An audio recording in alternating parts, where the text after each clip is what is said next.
बहुजन youth पॅन्थरच्या महिला जिल्हाध्यक्षा यमुनाताई देवराव भालेराव यांचे राहुरी तहसील समोरील आवारात असणाऱ्या 3 अन्नधान्य गोडाऊन येथे तात्काळ CCTV कॅमेरे लावण्याबाबत आमरण उपोषण.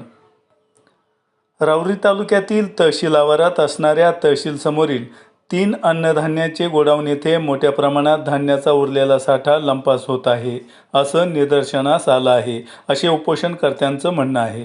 त्याचबरोबर या 3ही अन्नधान्य गोडाऊनमध्ये आतून व बाहेरून तात्काळ CCTV कॅमेरे लावण्यात यावे.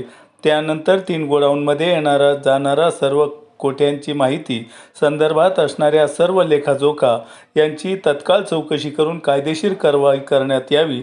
तसेच तहसीलच्या उत्तर भागात पूर्ण तार कंपाऊंड करण्यात यावं व चिंचाच्या झाडापासून सेतूकडे जाणारा जो रस्ता आहे तो रस्ता तात्काळ बंद करण्यात यावा.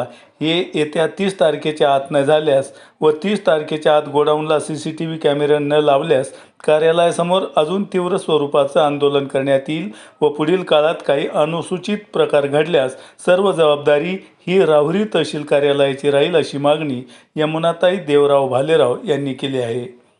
आपण पाहतात India super news Marathi. Rahuri प्रतिनिधी दत्ता जोगदंड बरोबर मुनीर सय्यद. मी निवेदन दिलेले असताना सुद्धा आणि त्यांना मी निवेदनात सांगितले होते की जर आपण याच्या संदर्भात काही केले नाही तर मी 3/3/2000 उपोषणाला बसेल.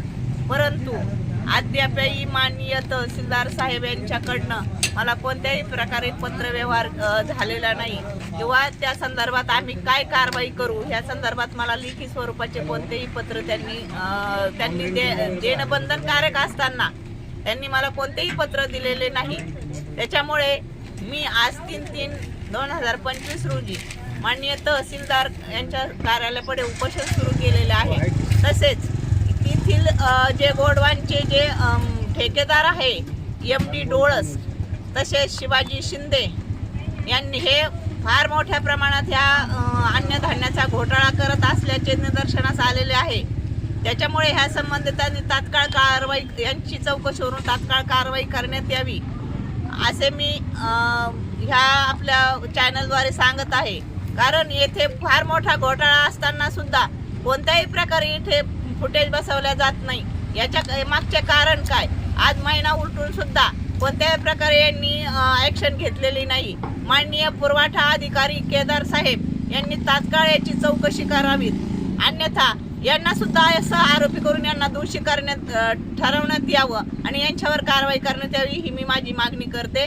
जोपर्यंत त्यांनी आता ह्या फुटेज बसवत नाही किंवा ते कंपाऊंड करत नाही तोपर्यंत माझे उपोषण हे चालू ठेवणार आहे. तसेच यांना दरवर्षी ह्या गोडाऊन दुरुस्तीसाठी 3-3 लाख रुपये येतात. ह्या पैशाचे हे करतात काय? इथे सुधारणा नाही, इथे फुटेज नाही, इथे लाईट नाहीये. म्हणजे ह्या पैशाचा सुद्धा किती मोठा घोळ आहे हे सुद्धा मी चॅनलच्या माध्यमातून जनतेला उघडकीस आणून देत आहे.